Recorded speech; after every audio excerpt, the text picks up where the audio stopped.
going on. So with that, we're recording now, everyone. So with that, I'll pass it to Mark Ellerbrook. Mark. Great.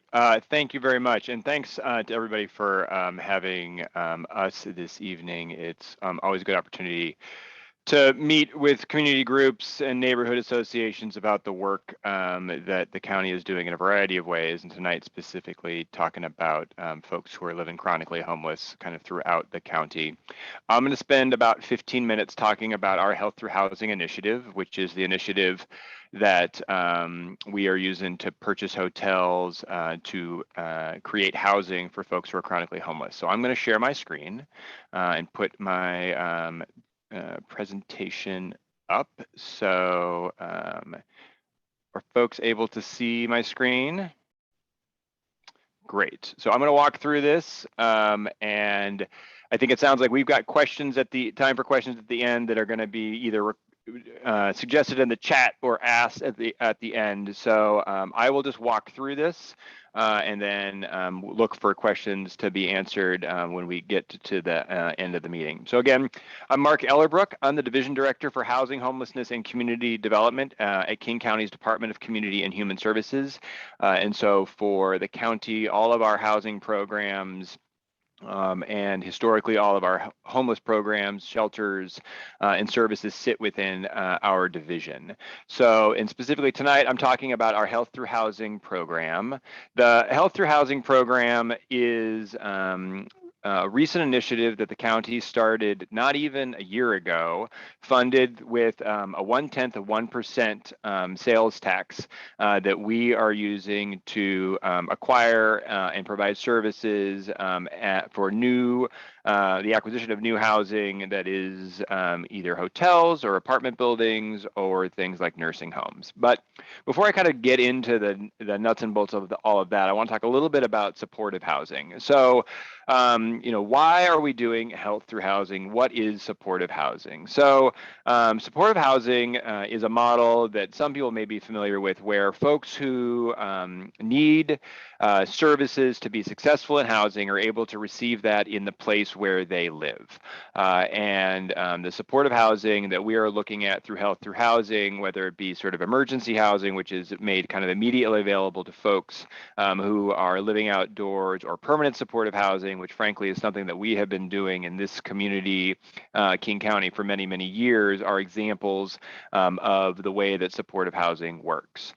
So the reason why we use supportive housing for folks who are living homeless in our community is that it has improved health outcomes. For folks, we know that single room settings reduce the spread of disease like COVID, but not just COVID. Folks who are living homeless have higher incidence of other communicable diseases like tuberculosis, hepatitis, and those health concerns, as well as improving overall well-being from places like congregate shelter. So, and I think it's important kind of everywhere we talk about shelter is to stress that what we are talking about here is housing, not shelter. So folks who will be living in these buildings will have a room. They will not have a time limit on their ability to stay there. It will not be walk up for services, but a place where folks are going to be able to live much like anybody who lives in any regular apartment building. So supportive housing also provides long-term stable housing. Only a very small percentage of folks who live in supportive housing ultimately return to homelessness, and our measure is sort of like how folks return to homelessness within 6 months. It's only about 2% of all of the thousands of folks who we have living in supportive housing now. It's a very low turnover. And frankly, it's cost effective. If you look at the places where a lot of our homeless community shows up for services, they show up for services in places like emergency rooms. Frankly, they show up for services in places like jail, or they can show up for places in supportive housing. And what we know is that a year of supportive housing costs about the same as 3 months in the county jail and 3 days in an emergency room. So it's a cost-effective way of providing housing. So who are we providing supportive housing for? It is really focused on folks who are living outside and who are chronically homeless. We know that even if you take out the shelter population, people who are residing in shelter in our county, over 6,000 people are living on the streets every single day in King County. And we also know, coincidentally, that for us to address the chronic homelessness that we see throughout our region, we are going to need about 6,000 supportive housing units, in addition to the many thousands that we already operate, in order for us to address the needs of the folks who are chronically homeless. So, and the other piece here is just the kind of cost associated with supportive housing. It is, even though it does save a fair amount of money as opposed to other interventions, as I mentioned, there is the cost of constructing affordable housing, which is, around $300,000 to $400,000 per unit, and then there is the cost of operating it, which is about $25,000 per unit per year for folks who are residing in that housing. So as I sort of started at the outset, Health Through Housing is a countywide sales tax that is collected in all but 8 cities throughout the county. It was adopted by the King County Council in October of last year. It is estimated that this calendar year, it will generate about $50 million in revenue, and then will grow kind of over time every year after that. So as I mentioned, in October of last year, the county council adopted the tax by ordinance, and then they set this goal of the Health Through Housing initiative, which is to create 1,600 units of affordable housing with services focused on folks who are either chronically homeless or at risk of experiencing chronic homelessness. And this is now in King County Code for an outcome of this program. So a little bit more on the program. So we have, for many years in this part of, in King County, we have supported the construction of new permanent supportive housing. And you'll hear later from both Noah from Downtown Emergency Service Center and from Josh at Lehigh, both entities that are housing focused entities who have been constructing affordable housing for many, many years. What we are doing with Health Through Housing is, rather than build new housing, we are actually acquiring existing single room settings like hotels and nursing homes, so that we can make that housing immediately available for folks who are living outside.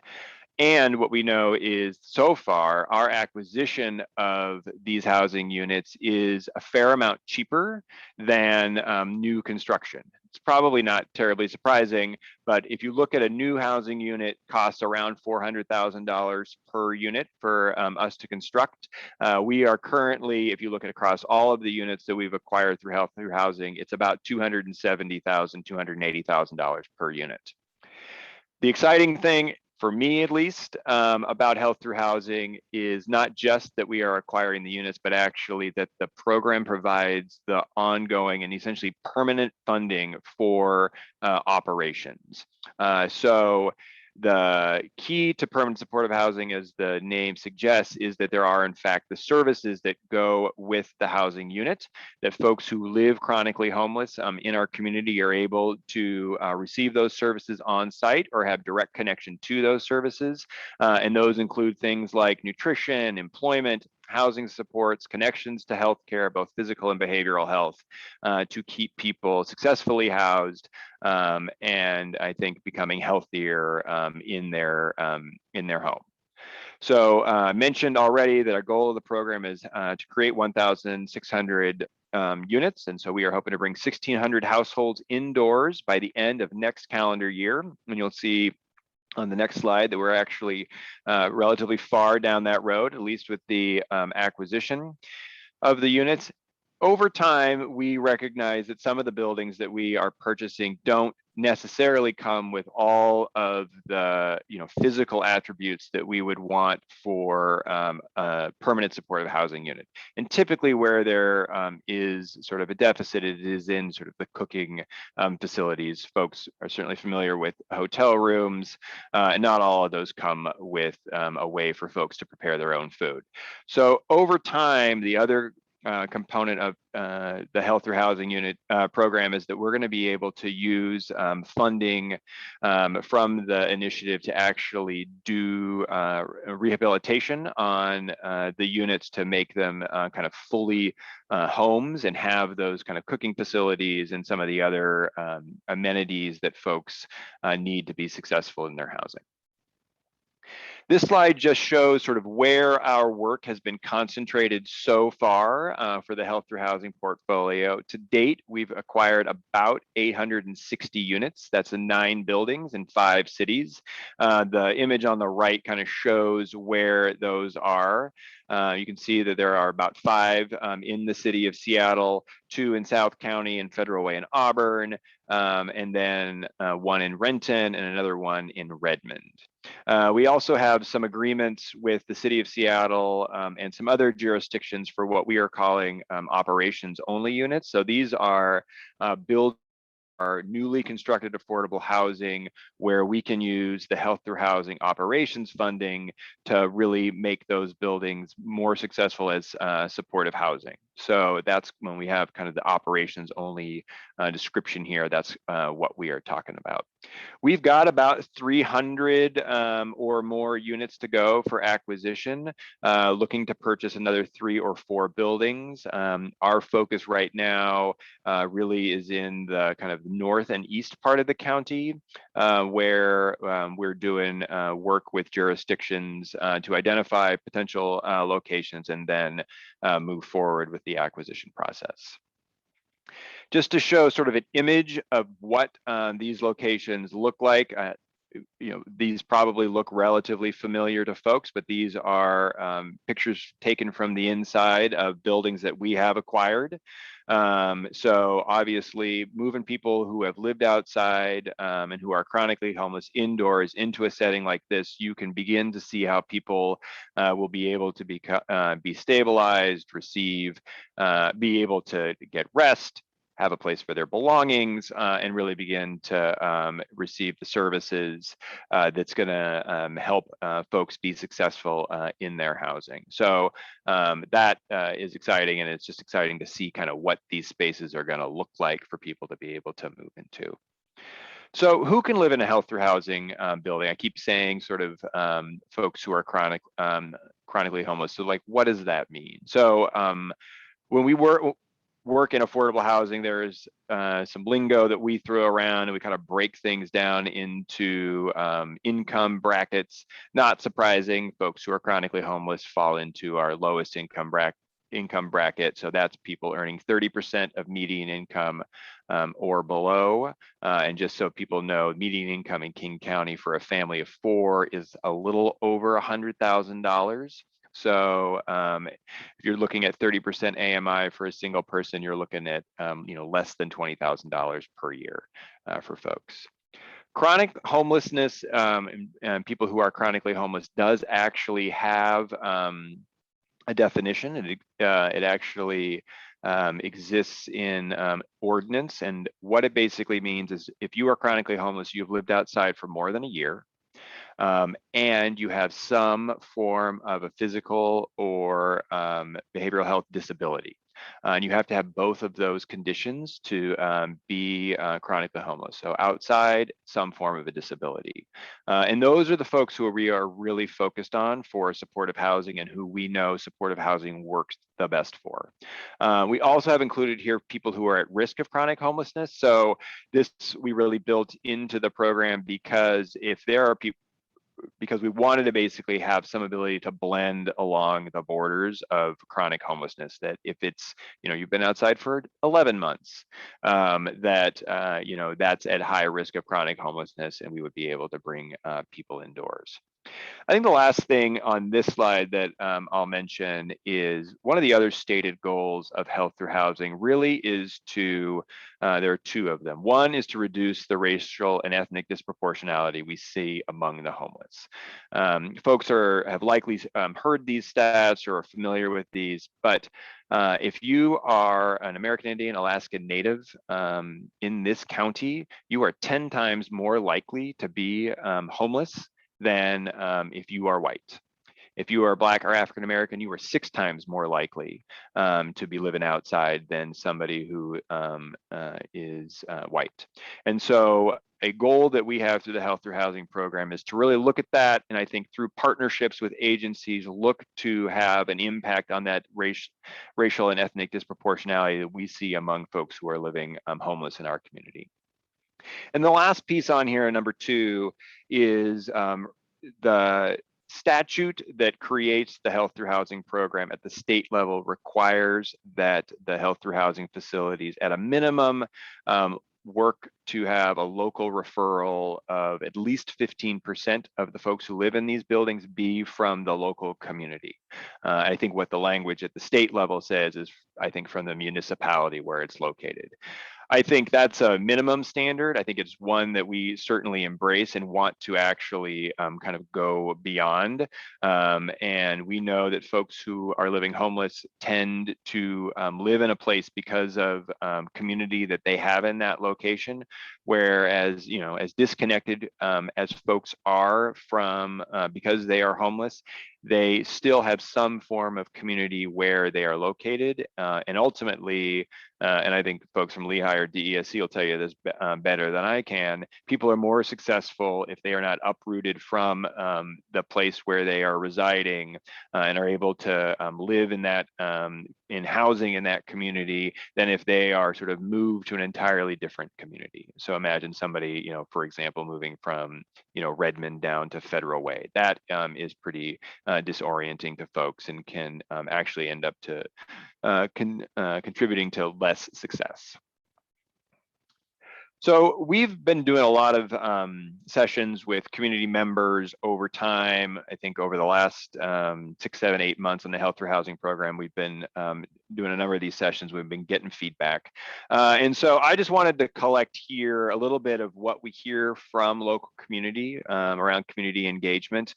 Both, I think, sort of what they're hoping to see or have questions about. And this is sort of this is not obviously every single comment that we have seen, but a variety of questions and comments that we get. And so, you know, I'm not going to go through every single bullet on this list, but I think some of the ones that we certainly hear and agree are super important include, you know, 24-hour, you know, questions about like, what's the staffing look like? Well, staffing looks like 24/7 staffing. There's always people in these buildings all the time, and making sure that the people who are living in those buildings are getting the services they need and getting connected to any external support that they might need. So I think that's kind of an important piece. We talk a lot about sort of security and security cameras and sort of how, you know, and codes of conduct and how are these facilities operated. I think one of the things that we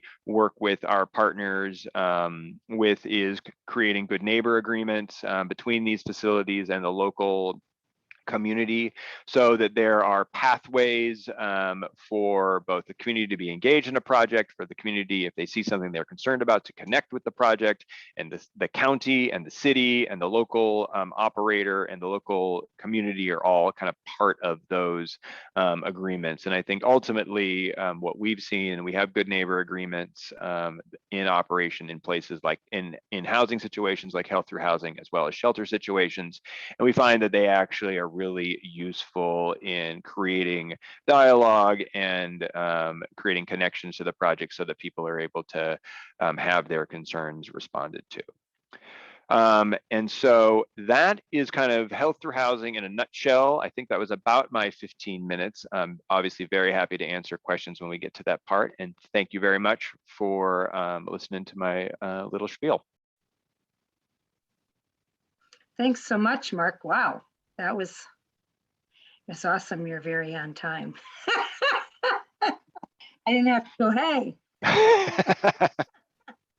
Thank you. You're welcome. So I'm sure we already have questions in the chat, so we will get those. So our next presenter is Noah. There you are, Noah. Noah is Noah Fay. Am I saying that right, Noah?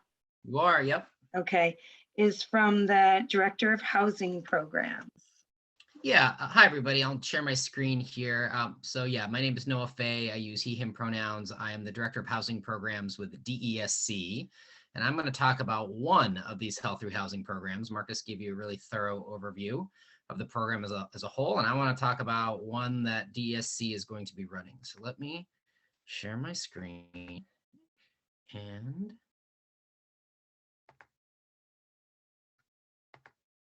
all right. Let me know if you are having any trouble with that, but it's looking good on my end.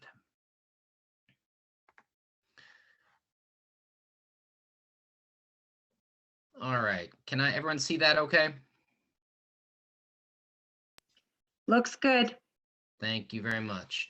Okay, so Mark gave an overview of some of the health or housing programs that are coming online, and I want to talk about one of them that we're really excited to be operating at DESC. It has just been named. It's called the Mary Pilgrim Inn Emergency Housing. It's going to be located on 141st in Aurora. It's the former Holiday Inn program.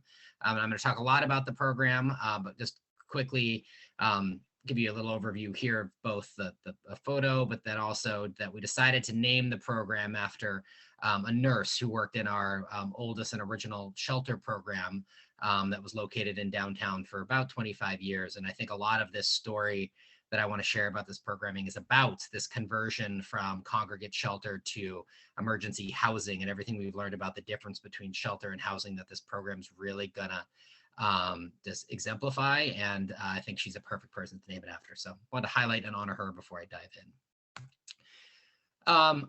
I will be brief to give a quick overview of DESC. Whoop, I'm sorry about that. DESC is an agency. So we do a lot of different things focusing on resolving homelessness for single adults in the King County area. We've been around for a while. We opened in the late 70s, originally as an overnight shelter, which you'll hear a bit more about, as a reaction to a real distinct and persistent observation that some of the highest needs people seem to be the people that were most consistently left out of services when existing shelters closed their doors for the night. So for whatever reason, people with some of the greatest needs seem to be the people who stayed on the street. So from 1979 on, we've tried to design programming that really meets the needs of people who are falling through existing gaps in our social services and try to design wraparound services that meet their housing and healthcare needs. And what that has really grown into over the years is a county-wide agency that does work on a lot of focus on behavioral healthcare work. So we are a licensed outpatient behavioral healthcare provider. And so in more succinct terms, that means we provide ongoing mental health and substance use treatment services to people experiencing homelessness and people who are housed, really, again, focusing on people with some of the greatest needs.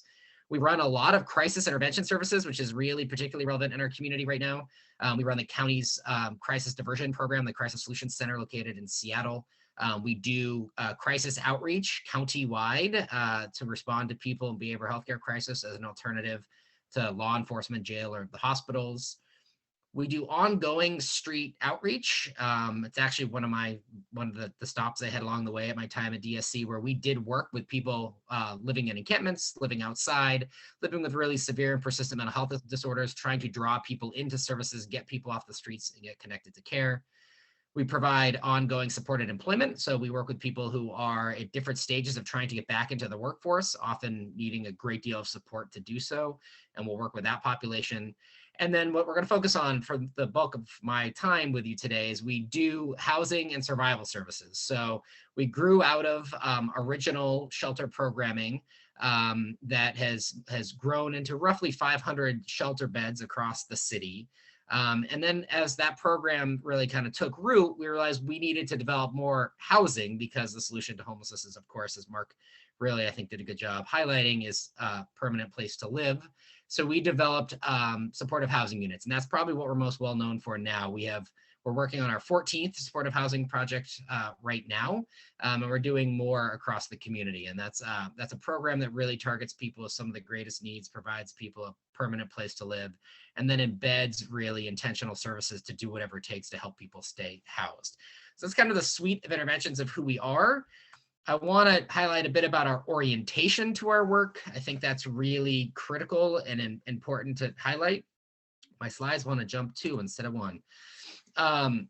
We embrace a housing first philosophy in our work. That term is a little more well known each year I do this work, but in essence, it's based in a belief that housing is a basic human right, and people deserve it by virtue of being a citizen of our broader community, of our world, and not something that's a reward for sort of clinical success, but rather something everyone deserves.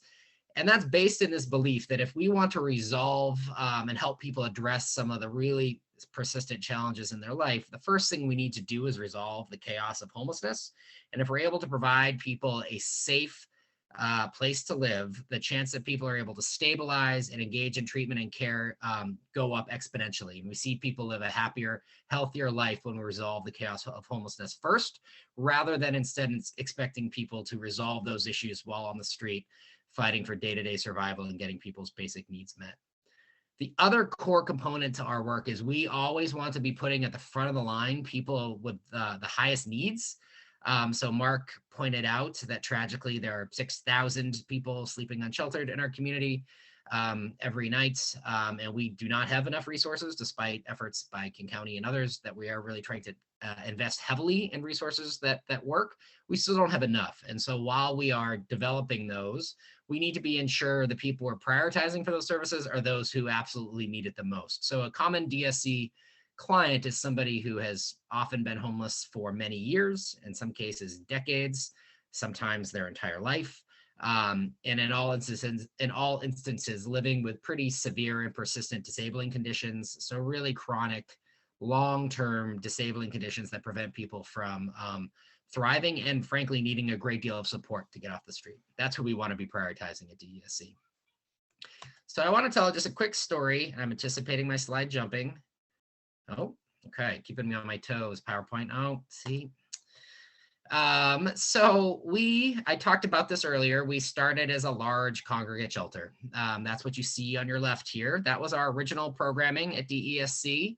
And I got my start working at DESC in a large congregate setting, well, this exact setting, 17 years ago. I am forever grateful to what that programming offered. I think we saved countless lives, thousands of lives that without offering a safe place for people to sleep.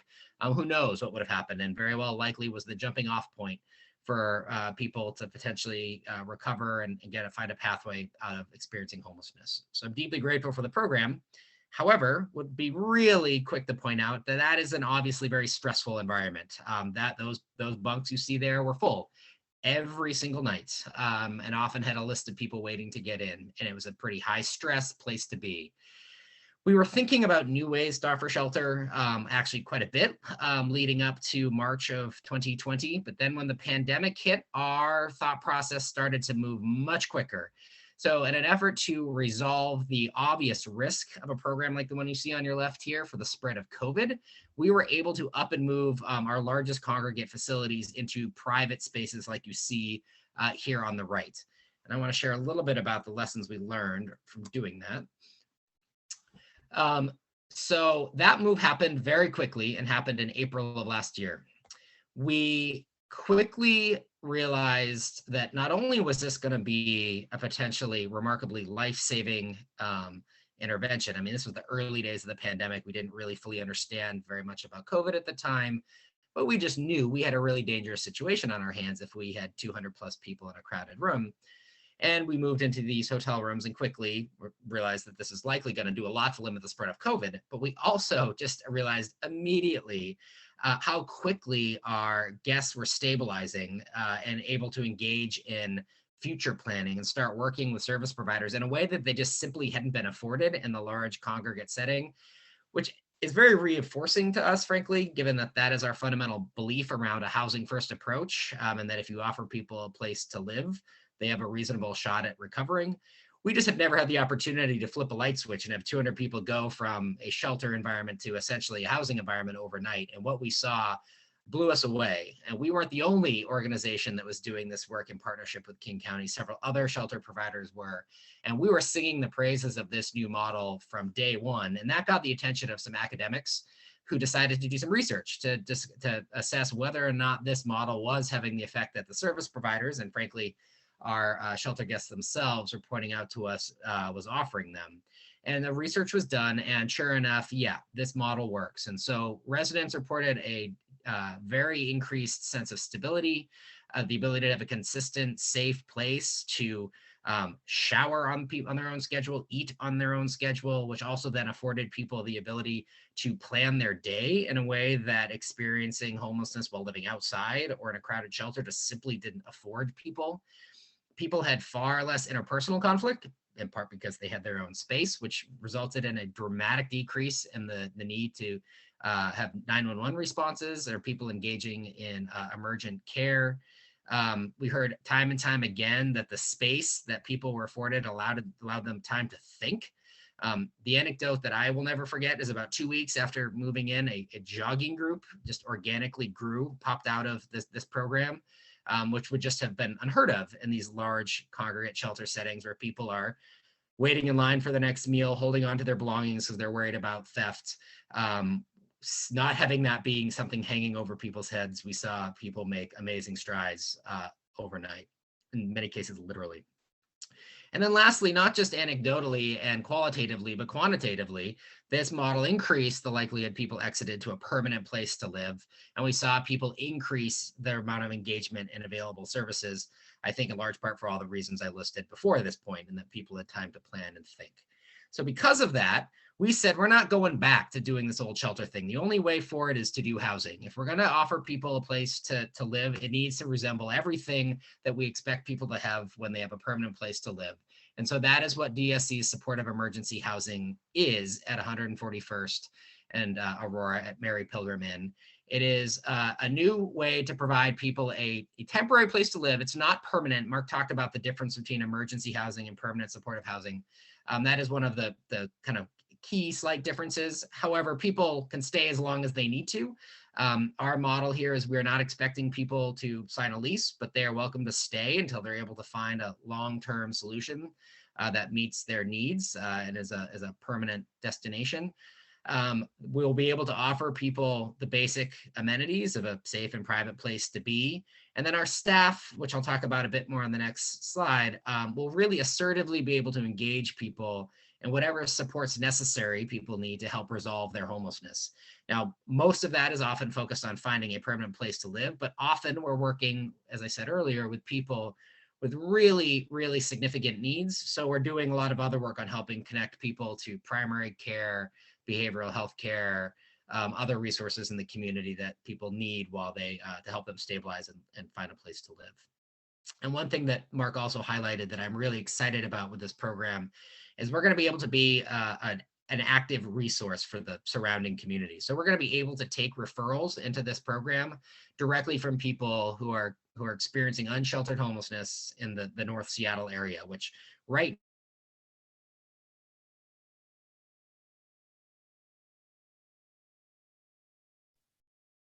Noah, I think your audio just went out. going to change that permanently for the community. Briefly to talk about what we do on site, I just really want to highlight that the model is about getting high needs people into services as quickly as possible. But then once there, we are doing a ton of really assertive engagement with people on connecting them with whatever care that they need. And it's often a lot. So we staff our building 24 hours a day with, at the least amount of people on site are 4 to 5 people. And in many cases during busier hours, we're talking about upwards of 10 to 15 people providing support. They run the gamut from substance use disorder outreach, mental health outreach, to on-site housing focused case management, people running groups, people helping people connect to meals, connecting with transportation assistance to get to appointments, running activities on site, and then through a partnership with DESC and Harborview, we will be able to provide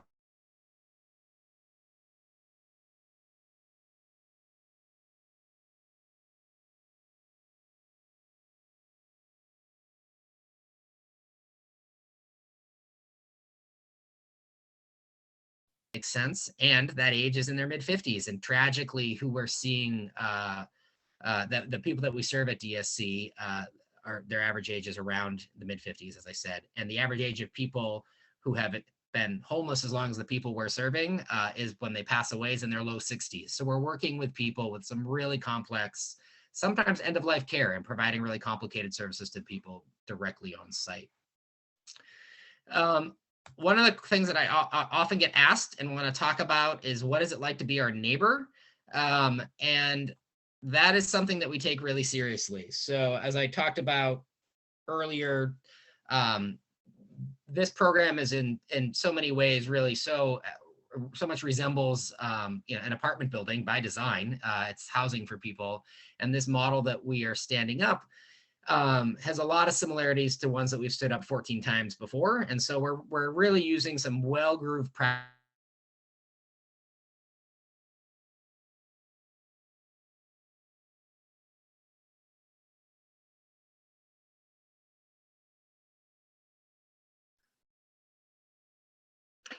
Noah, we're having People. problems with, oh, are you back?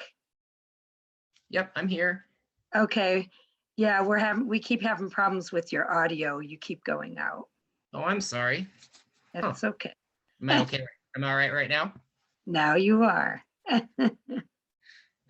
The orbiting internet satellites. I'm sorry about that.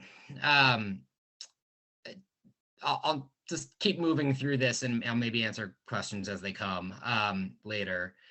So we staff our building 24 hours a day, every day. One of the reasons for that is we want to be able to respond to things that happen in the community, whether they involve our guests or not. So we have an expectation of our staff that if they receive a call from a neighbor, which we welcome, we want our staff actively going out and engaging around any issues that may crop up.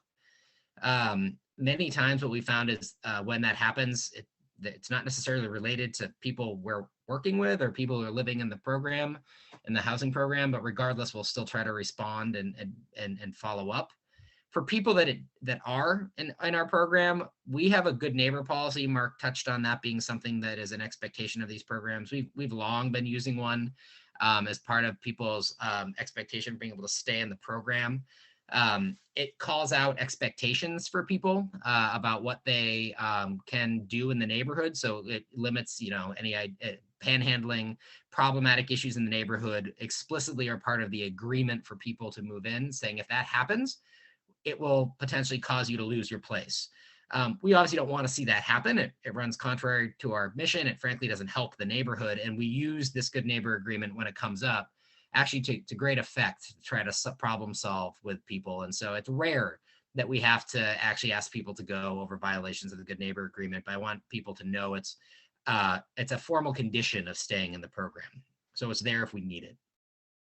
One thing that is going to be a real cool feature of this program that we have not always been able to stand up at other programs is a dedicated neighborhood coordinator position, who I think we've almost hired. I think he's starting any day now. And the role of this neighborhood coordinator is to actively work with any guests that is having a struggle in the neighborhood, but more than that, to build relationships with our neighbors. So if there are things if you have a question about somebody living unsheltered in your surrounding area, our neighborhood coordinator can come help strategize directly with you about what resources might be available. If there are acute issues in the moment, that's somebody whose dedicated job it is to respond to those sorts of issues, to just make sure we're always kind of being able to be both responsive and quick to address things as they come up. So I'm excited to really have that position be available at the program. I just have a couple more slides. I'm keeping an eye on my time. I think I'm running up against my 15 minutes, but wanted to just share the timeline here. So Mark was sharing all the different programs that King County has secured. This program was purchased earlier this summer, or this building was purchased earlier this summer. King County announced DESC as the provider a couple months ago here in August. We've been actively doing work to get the program ready. Mark listed a whole number of different things that both people have asked about and both county and providers have found are kind of good, consistent best practices for how the physical program should be laid out. And so we're working on getting those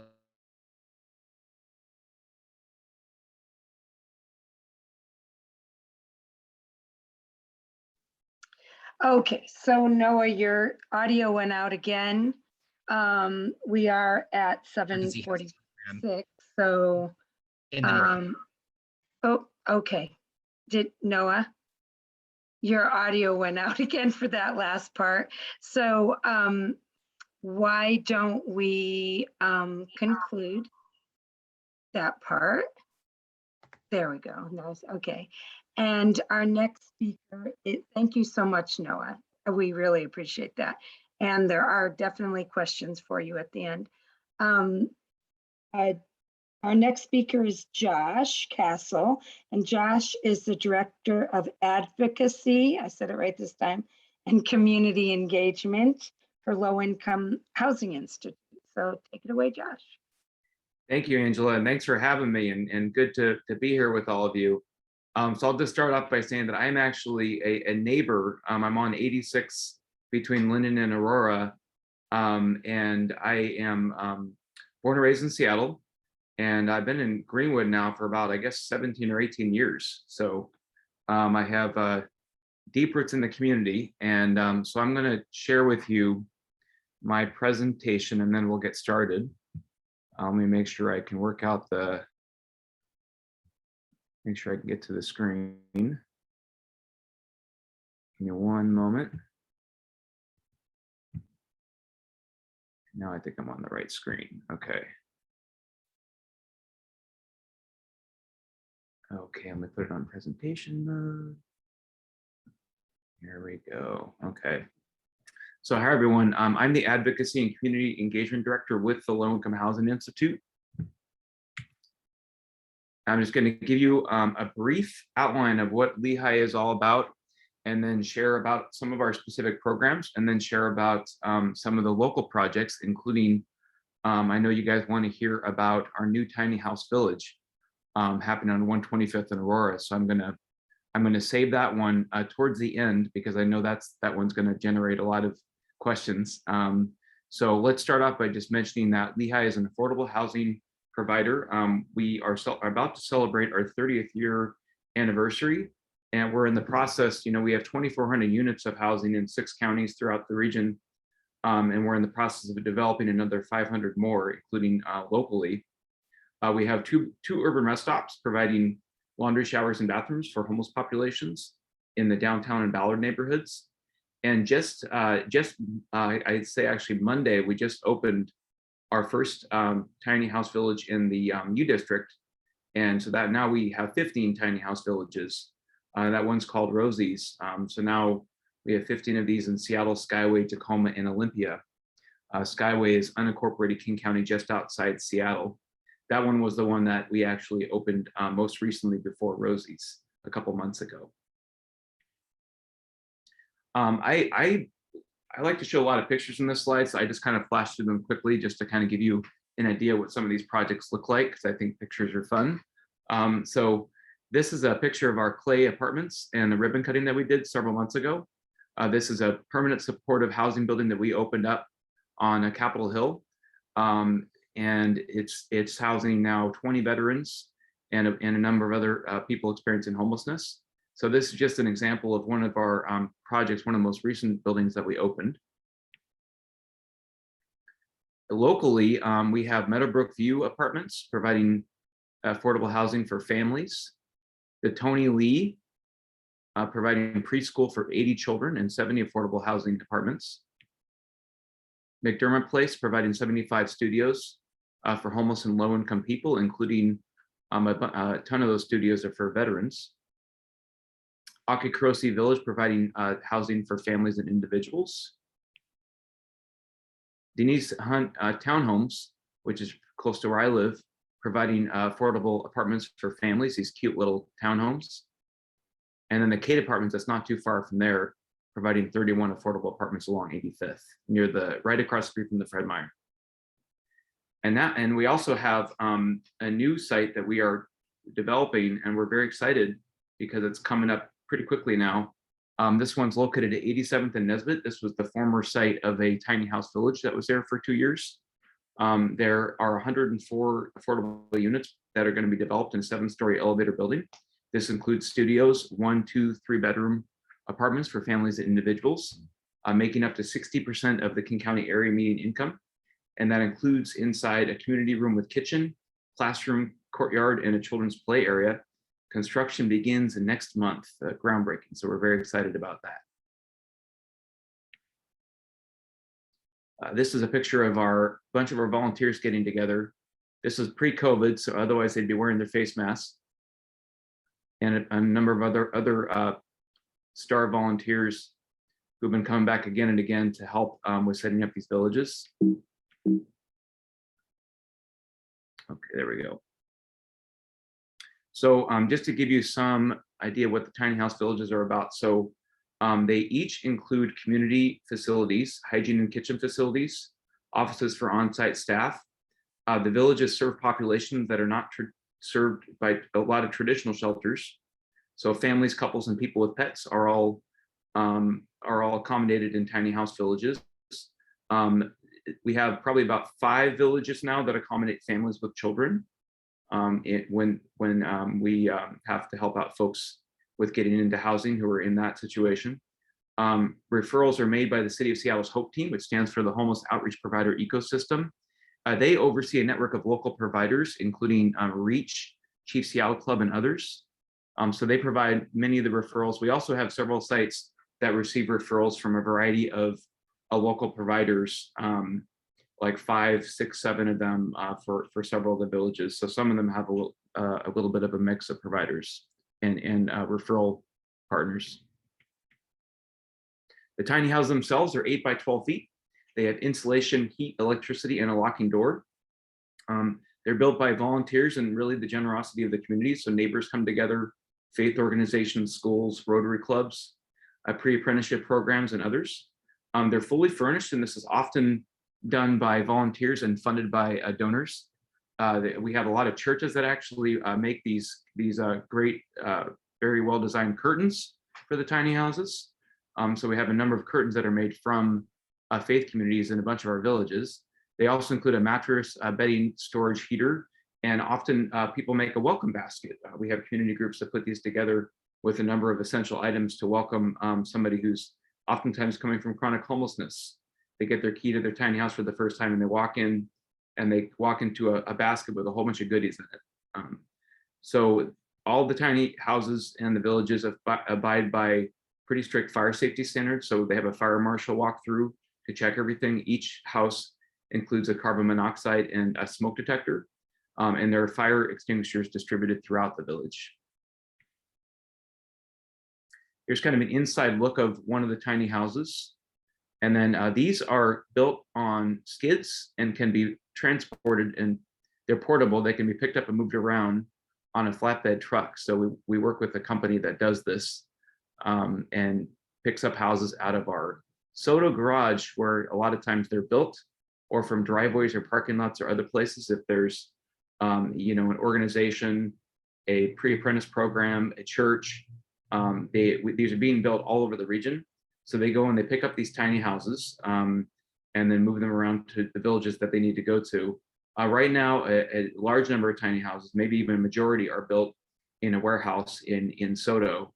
That is a pretty massive warehouse. And if anyone's interested in learning more about, would like to come visit that warehouse and check it out, let me know. I'm going to provide my contact information and let you know about other ways to get involved. The cost to build tiny houses, it's gone up because of the cost of lumber going up. It used to be about $2,500 and it went up to above $5,000, and now it's gone down quite a bit. So we're hoping it keeps going down. It now stands at about $4,200. It's probably more like $4,000 now. The fixtures and furnishings cost about $500, and it costs about $600,000 to do the initial setup of a village. Villages have the vast majority of them have 24/7 staffing. There are just one or two, a handful of sites that we're working on having that staffing added that came from a more of a self-managed model. And so anyway, but the vast majority of them have this. They each have a special projects manager that manages the site. Often at least 1 or 2 case managers that provide services and support to residents, which they're crucial to the program. and village organizers that provide security and operational support around the clock. Residents, they have to agree and abide by a code of conduct as a condition of staying at the site, and we employ grievance procedures to address resident concerns.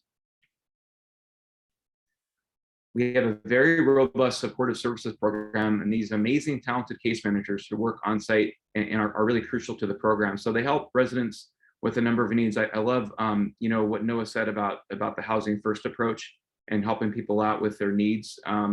You know, getting them into the housing, into the shelter first, and then addressing their needs. So we believe in that philosophy as well.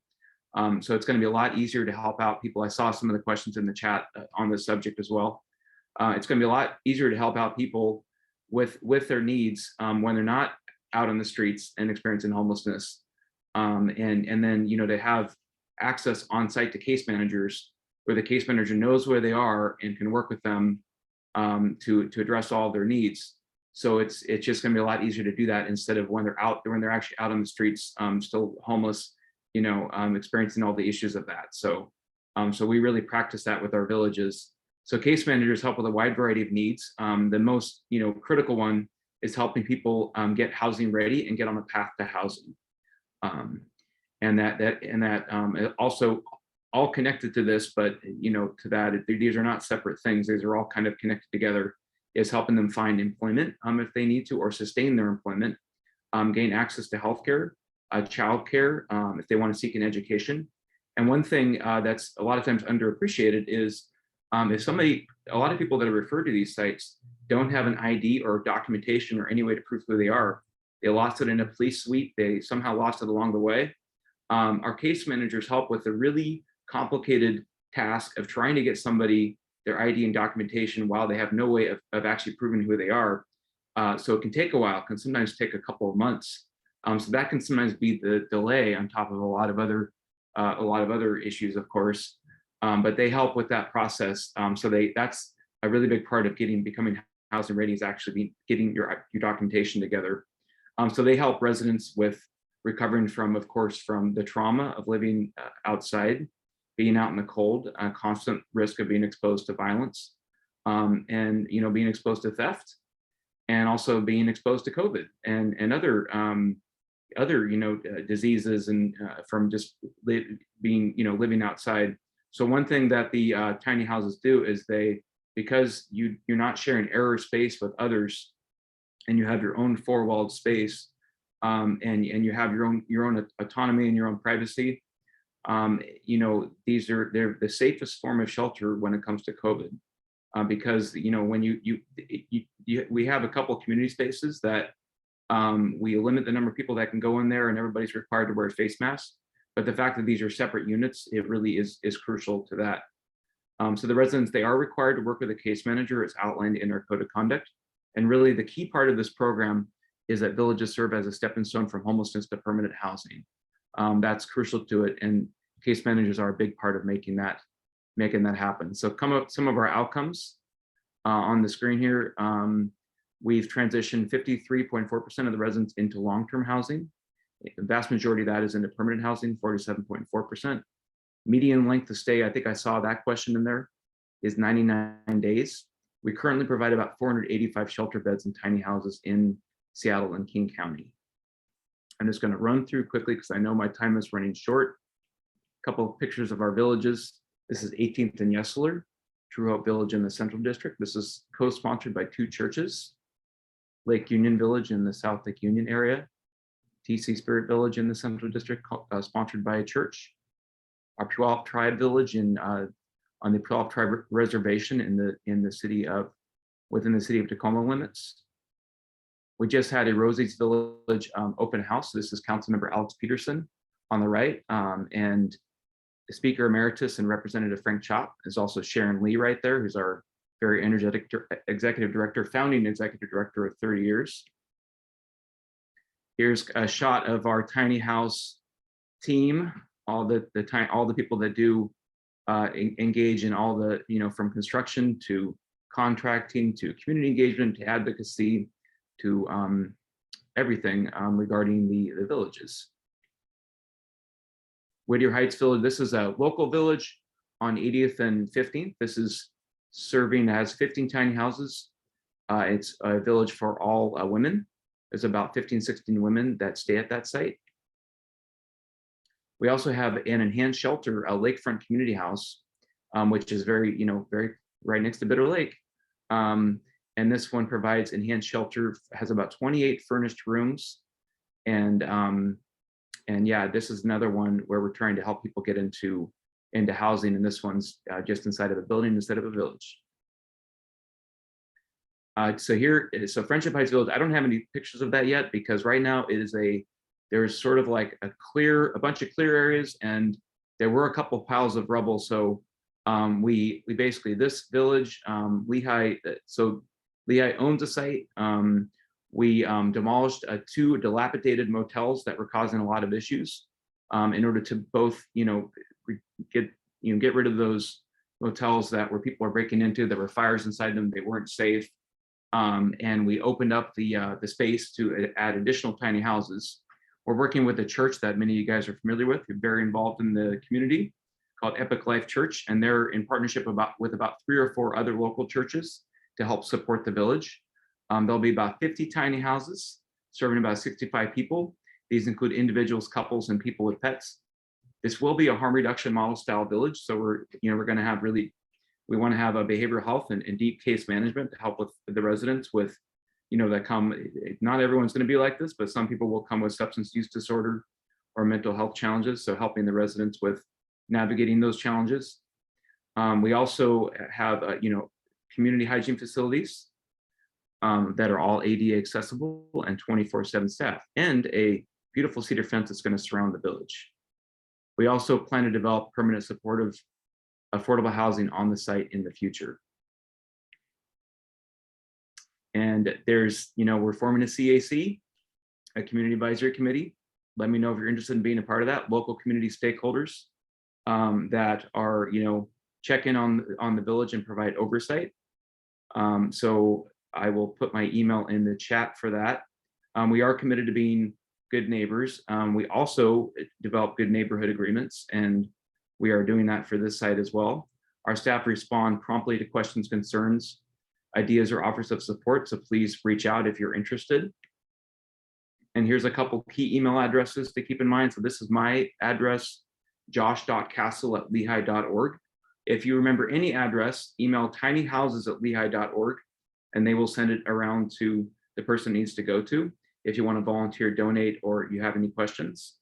Ala Hassan, who I wonder if she is with us right now, but she is on here early. Oh, great. So if you want to donate meals or items, she is our volunteer programs coordinator, and she'd be great to work with on that. And you can also, if you want to financially donate, there's that information on the screen. And here's just a couple of our key. We have a lot of AmeriCorps members that help us out in the bottom left-hand corner, and volunteers helping out with a number of things. So please get involved. So, Josh, there's actually, we have quite a few questions, so I really want to get to those. Thank you so much for your time and your presentation. Thank you to everyone. There's some that are directed directly to you that I saw. One is, well, I have you here. It says, if those with mental health issues or addictions aren't allowed to live in tiny houses and they're the highest needs, how do tiny houses then meet the county's stated priority of serving those with the highest needs first? So I'm sorry, I think I missed part of that question. Can you ask that one more time? I didn't ask it super well. So okay. It says, if those with mental health issues or addictions aren't allowed to live in tiny houses, and they are the highest need and the ones who create most of the, well, I don't want to say that part, but how do tiny houses then meet the county's stated priority of serving those with the highest needs first if they're not allowed to live in the? Yeah, so the premise of the question is actually not entirely true, because the tiny house villages actually do serve people that have substance use disorder and mental illness and mental health challenges. So that's when I say harm reduction model village. That's this village, Rosie's Village. So Friendship Heights Village, 125th and Aurora, Rosie's Village in the U District, Lake Union Village, and Whittier Heights Village, which is the other village that's a smaller one that's I mentioned earlier. These are really, and really the whole village program to a certain extent is harm reduction. But these villages really have a behavioral health component to it. So they have behavioral health staff that help people that are experts in helping people with solving their challenges around substance use, addictions, and around mental health and mental illness. So I think the idea is that this is a housing first village. And that's why, you know, this one's not going to be serving families or have minors on site. It's going to be really helping people that are deeply in need, which I know somebody mentioned that how many people are staying, you know, close to Bitter Lake that have substance use disorder. We know that's a huge challenge, and it's going to be a lot easier to help folks out. You know, I think a lot of people would agree it's going to be easier to help folks out when you bring them in, get them into the housing or into the shelter, and get case management working with them instead of leaving them out and trying to solve their issues while they're homeless.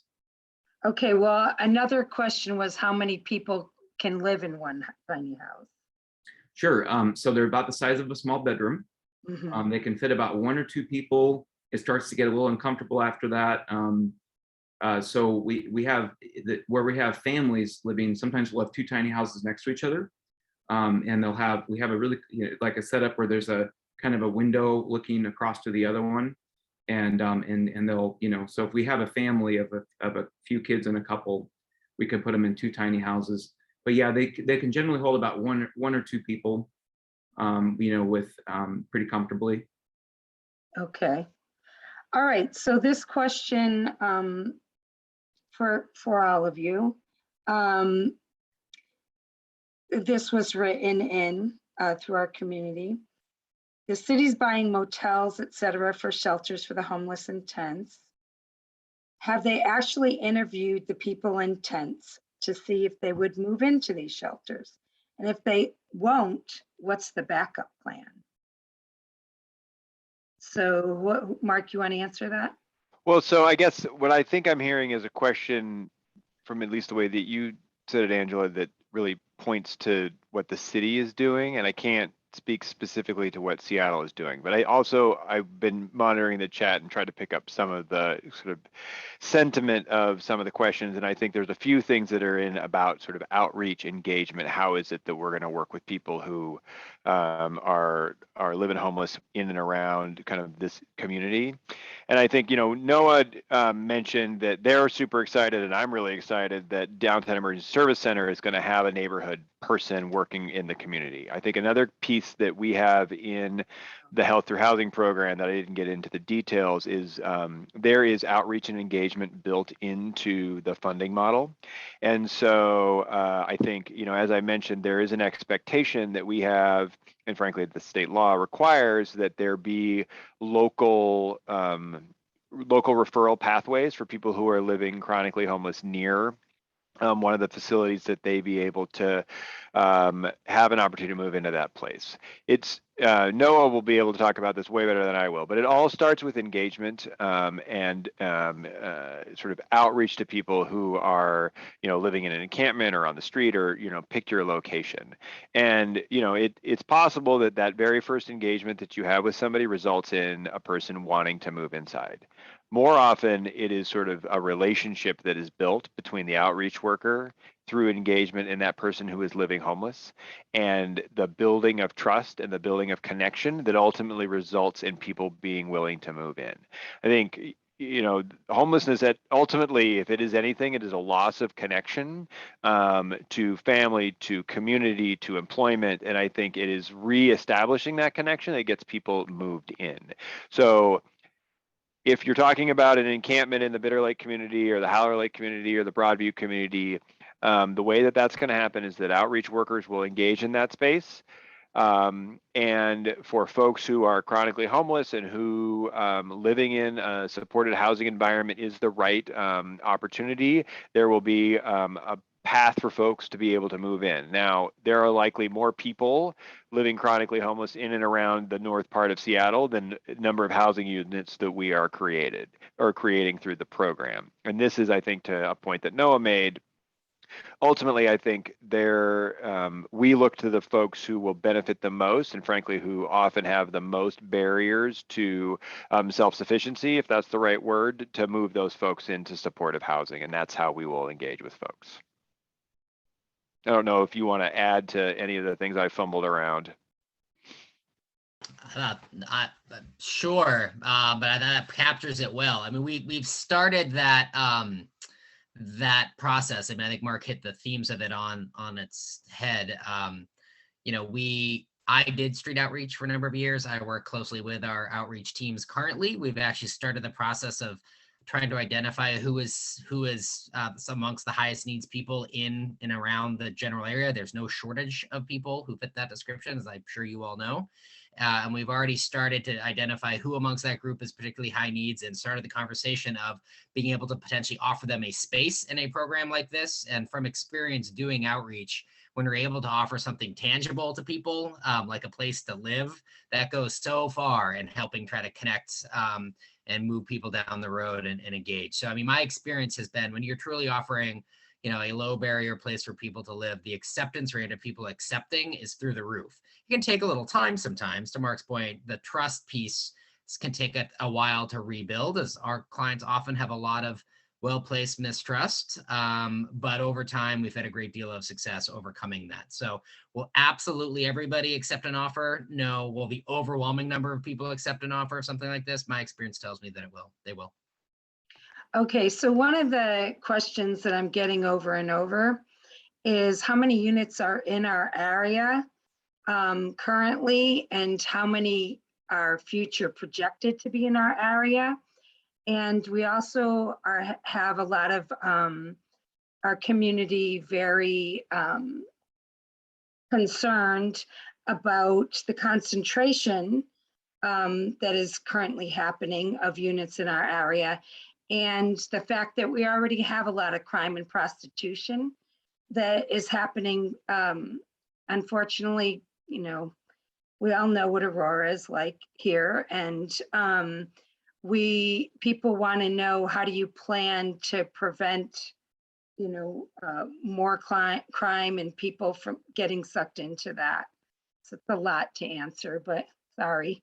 Sure. No, I'm happy to take a first crack at that. I'm not going to be able to answer all components of that, but I will start. So one that I'm not going to be able to answer, because you know, the county invests in housing kind of all throughout our region, and we don't invest in every single affordable housing project that exists in Seattle, or frankly even every supportive housing project.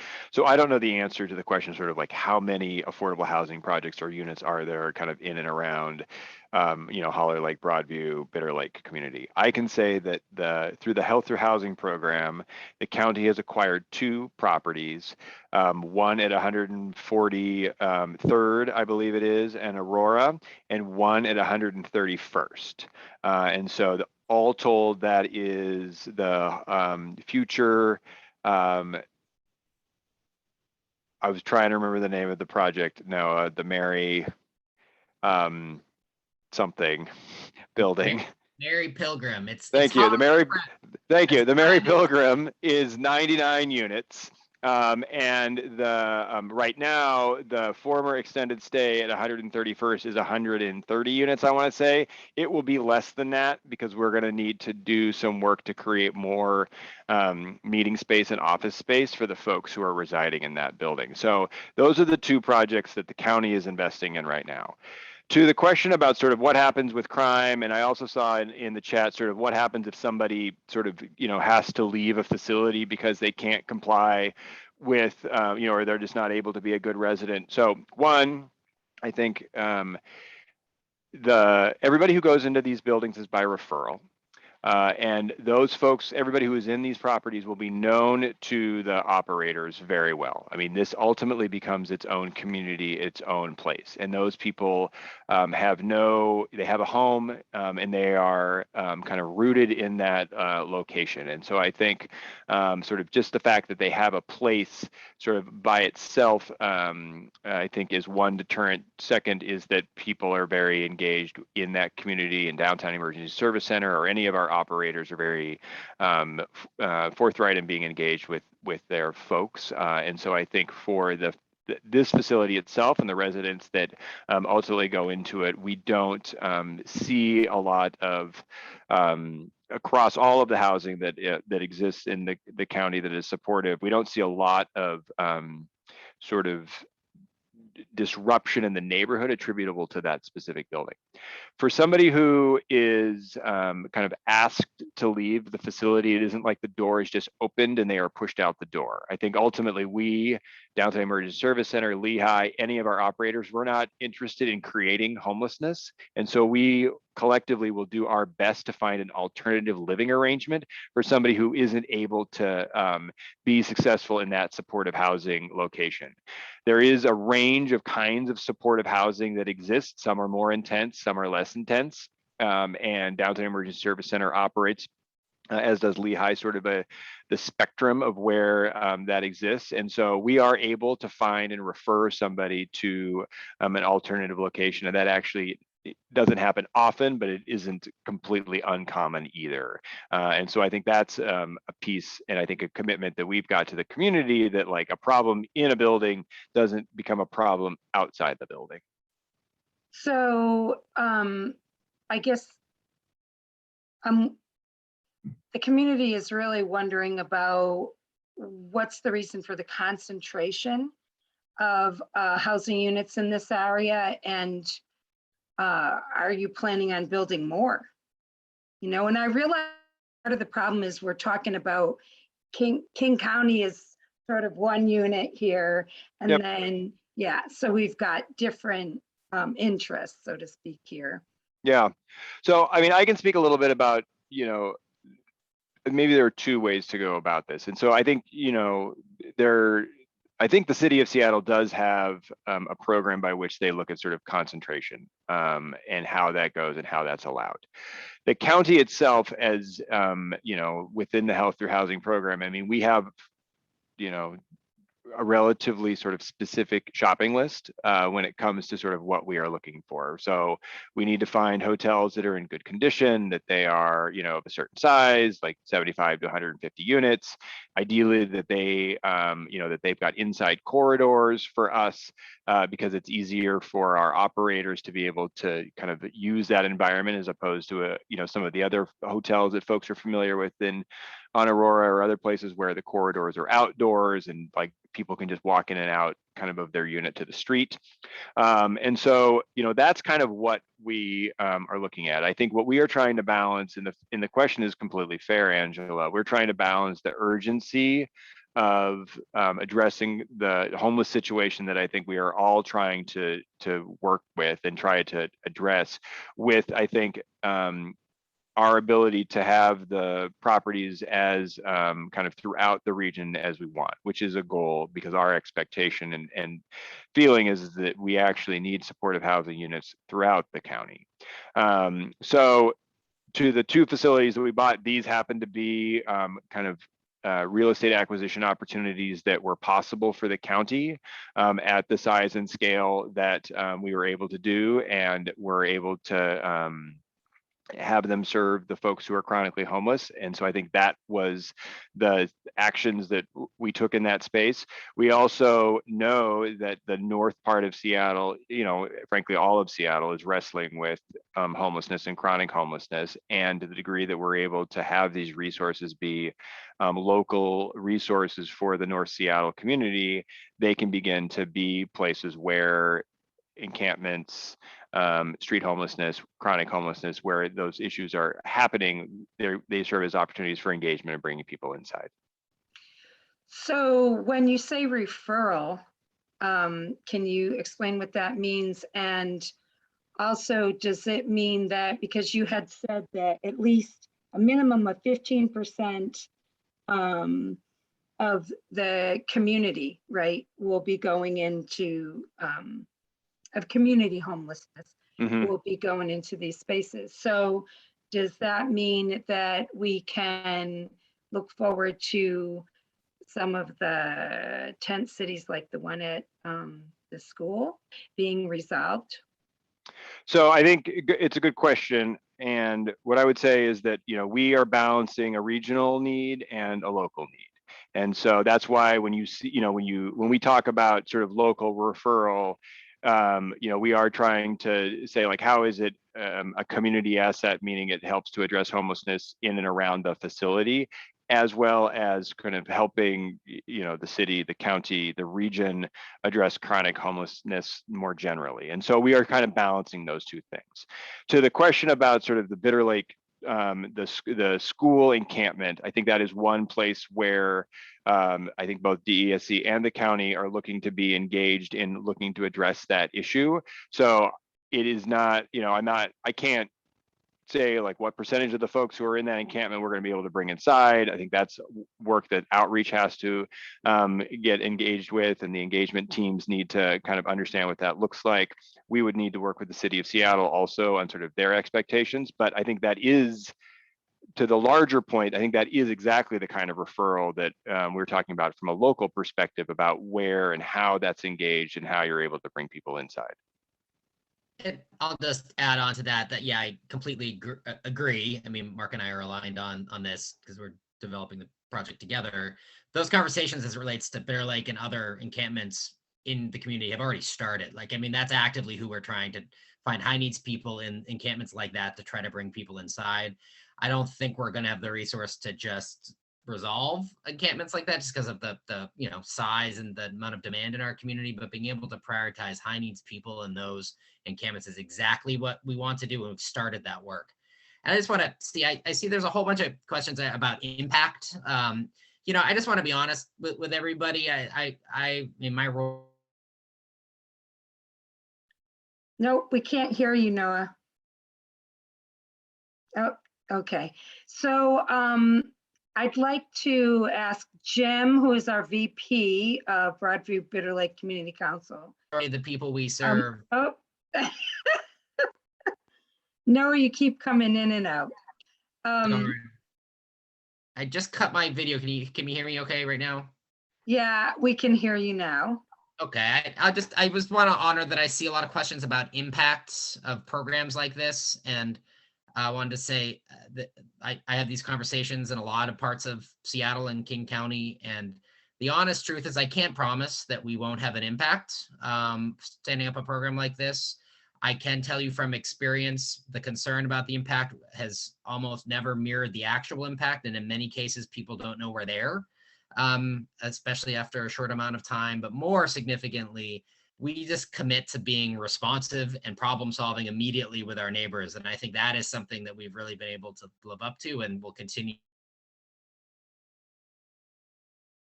Okay. Okay. Angela, this is Karen. Can I ask an overarching question that I think a lot of folks have been curious about, and I wonder with folks from the county here? Yeah, I was actually just going to ask you about that. Go ahead. Would one of you be able to just overarching share what is your vision for the area as it pertains to homeless housing and also all the services that go along with being able to care for this population, whether it's maintenance clinics that don't currently exist, regular kind of grocery stores on Aurora? Like, what is your vision there? What is the county and city's vision? Yeah, so I can't speak for the city's vision. I think the county generally doesn't take action alone, although the Health Through Housing program is an exception where we are the sole operator and funder of a program.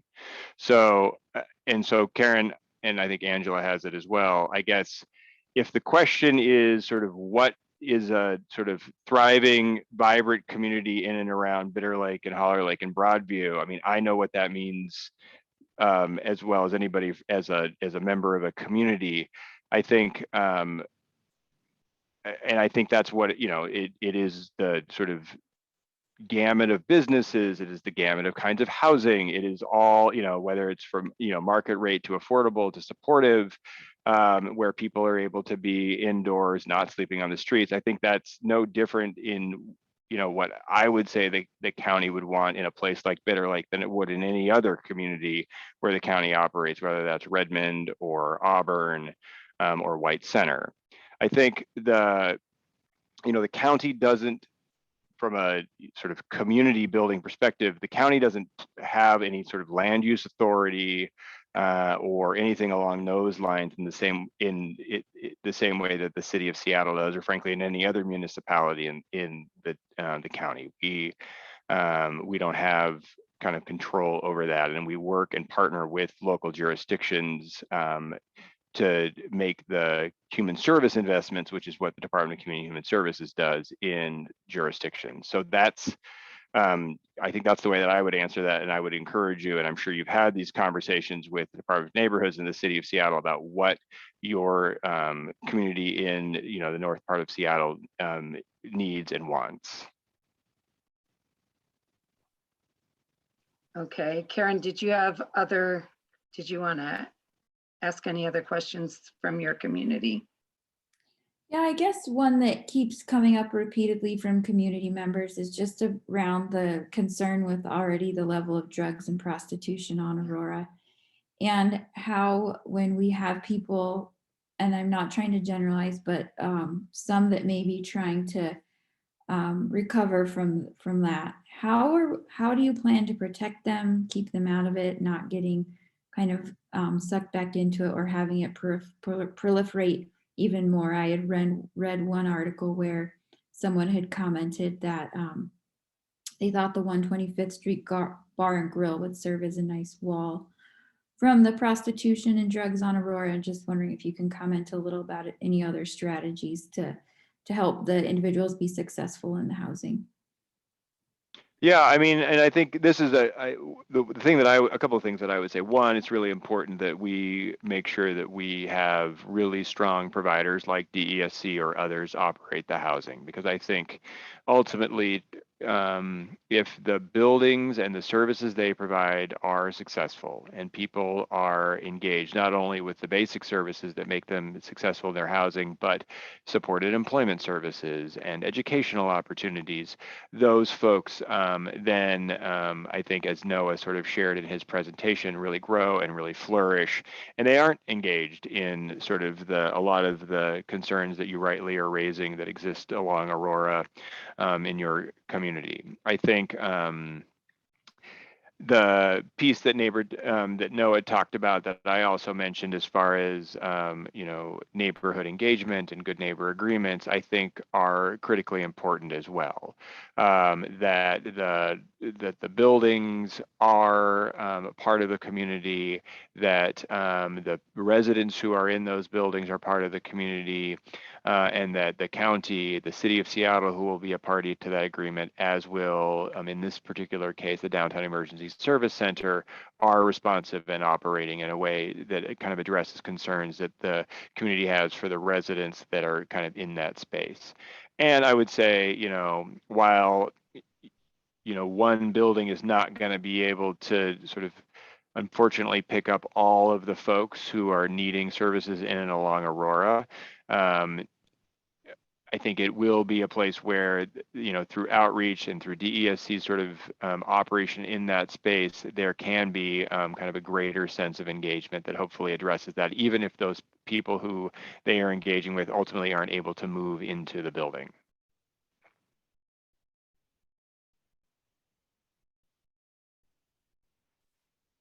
Okay, so I'm not sure. People keep talking about the school encampment. They're expressing that it's actually really dire, which is true, and saying that the school sports team can no longer practice on the play field due to some of the crime in the area. So I think it's one of the biggest concerns that the community has right now, is being able to move that encampment out. And I'm wondering, we're all wondering how these buildings are gonna affect that. Is somebody actually gonna go there and talk to people and try to get them to move? And if not, if they don't all want to move, then what's gonna happen? I'll start with that. I think Noah also had some comments on this as well. So, I mean, Angela and others, I mean, I totally agree. I think the situation at the school is a dire situation, and the county has been involved in talking with the school district about what options exist for supports. I think it is not, and that encampment exists in the city of Seattle, where the county is not, we are not that jurisdiction. And so while we can support, the school district, the service providers in that space, I think the city of Seattle itself has a role to play in kind of what happens in that space. So I think the county is talking to the district and talking about what services we can provide to help support some portion of the folks who are in those encampments and get them to move out. And I think, as Noah mentioned in his comments, I think DESC is already engaged in conversations with the folks with some of the folks who are at that specific encampment and beginning the process of talking with those folks and seeing what sort of resources they need, and can they become residents of this or one of the other facilities that are kind of operating in this area. So I would say I see the buildings as being partial solutions to that encampment. I don't think any one of those buildings is going to be 100% of the solution to what happens at that encampment.